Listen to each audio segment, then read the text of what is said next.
Well, good afternoon, everyone. It is yours truly, Mr. Sunshine, coming to you live right here, right now, as things are taking place.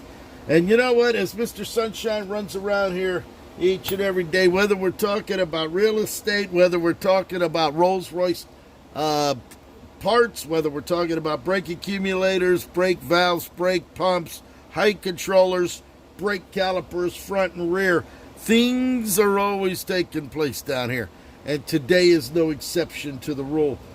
We got some more seals for Rolls-Royce. We're going to be working on Rolls-Royce brake calipers a little bit later. We're actually going to go to Fort Lauderdale to pick up some more that people want done. And but right now, this is what I just got in here. We've got a couple of more key machines. I get a lot of people calling me, locksmiths, guys that want to cut keys for various vehicles, and they get their Curtis and then they want me to rebuild them for them. And what we're looking at right here, we're looking at a lot of problems here, but there ain't nothing that Mr. Sunshine can't handle.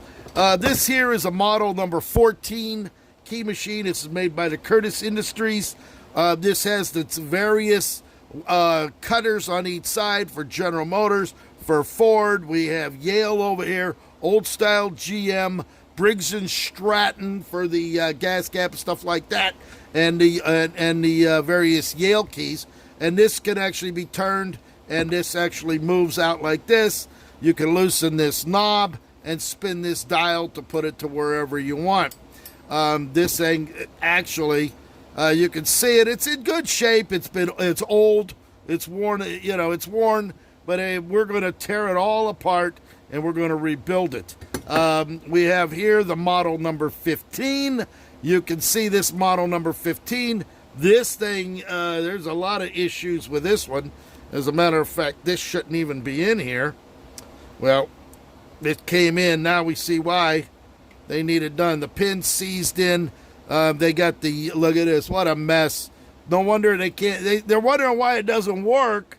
Well, the reason it doesn't work is because you put the cam in the wrong way and you're jamming it up against the teeth on the end. All right. So this thing, the whole thing here is going to get dismantled. At least the little retainer stop is here. Somebody put the wrong pin in here. Look at this. Another disaster. But for all intents and purposes, the spring here, there's no play in it. It's nice and tight. So this one, other than getting totally stripped down, I'm going to rebuild that one. This one here is the Curtis number 15 with the green thing on it. It's all here. The carriage is good. The top saddle's okay. It's working okay. It is nice and tight. You can check these. If there's play in the handle, that would mean the spring is worn out. Well, this one's nice and tight. We don't have any issues there. Somebody put the wrong screw in here. So this one here, actually you pull this out. I know this is seized in there too. So that's going to have to get cleaned. All right, and stripped down. And then we have the old number 14 that's missing the post. Again, this one's body's still good. The plate is missing, but this is in fact a model 14. You get the carriage turner is good, and you can see the back of it. This is all going to get stripped down, sandblasted. Look at this. This is nice. Isn't this nice? This is beautiful here. They didn't have an extra pin, so they went ahead and just jammed a drill bit to hold the carriage here. You can see this is a Ford number 5.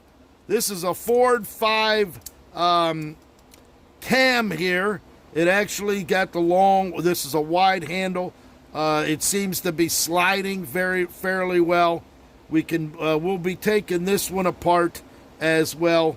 As a matter of fact, it won't come apart until I take this screw and the rest of it out. So we got a problem. Yeah, we got a lot of issues here, but ain't nothing that I can't handle. We also have, this is one that I completed. This is a completed one. This one here I did personally. We spent extra time polishing it. You can see this is one that is done. Now this is a model number E. This is one of the first Curtis Industries out of Cleveland, Ohio. they made this one. You would just raise and lower this. Here's the GM. I have it set up for General Motors keys. And by raising and lowering, it makes a height difference. And then once you put your carriage in there for the key, you turn that, and you just go ahead and punch the key. But you can see when I'm done with them, they are completely polished. They're all cleaned up inside out. Everything has been removed to the last nut and bolt. We polish up inside the hole. That's where the anvil slides in. You can see how nice and clean the anvil is. New pin in there. The key, as you can see, there is no play. No play at all. Normally this thing's flipping around in there. If we have a problem, we go ahead and we have a shim that we put down in there, a spacing ring to keep it nice and tight. So this machine's ready to go. Another 100,000, 200,000 keys. You can see it's polished all the way through. It is done. So this one is this is actually what all of this will look like when I get done cleaning those, and I'll do a video for the clients. Now I get a lot of people calling me wanting to ship them down. You have to call me and let me know, because some of, like this one here, this one's missing the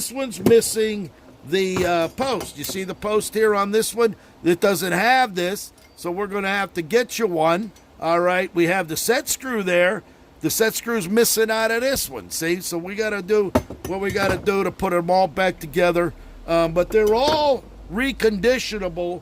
If you send me some pictures or you call me at 561-693-8636, you give me a text, send me the pictures of what you have, and we will be able. This is beautiful here. This is, you know what? Here's the problem with this. All right, somebody jammed it in there.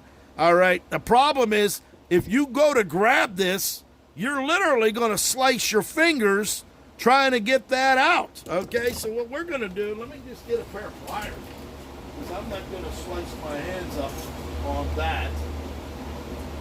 Anyway, shape or form.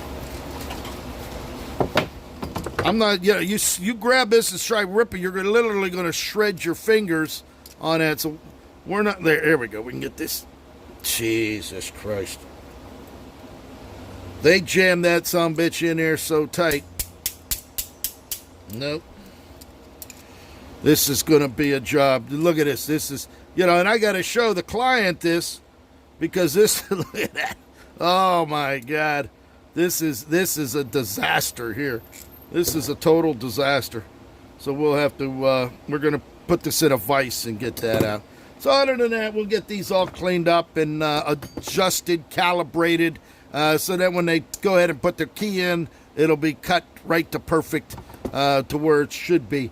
So there, I just want to give you a little tutorial on that. So if we have that. Robert Rodriguez, good afternoon. Mr. Sunshine, Rolls-Royce technician Eddie. As a matter of fact, over here, these are going out. I just finished all of these up. These are the brake calipers for the Rolls-Royce Silver Shadow Silver. This is actually for a 1972 Rolls-Royce Corniche convertible. We have the two rear calipers there, totally done. Here's the four calipers, 2 and 2. Here's the brake accumulators and the brake valves there. And then we have the height controller down in there. Everything's done, ready to go. So we got to keep moving. We'll get things done here. So other than that, Mr. Sunshine, Rolls-Royce technician Eddie, Locksmith Eddie, and Curtis Key Machine Repair Eddie, coming to you live right here in sunny South Florida.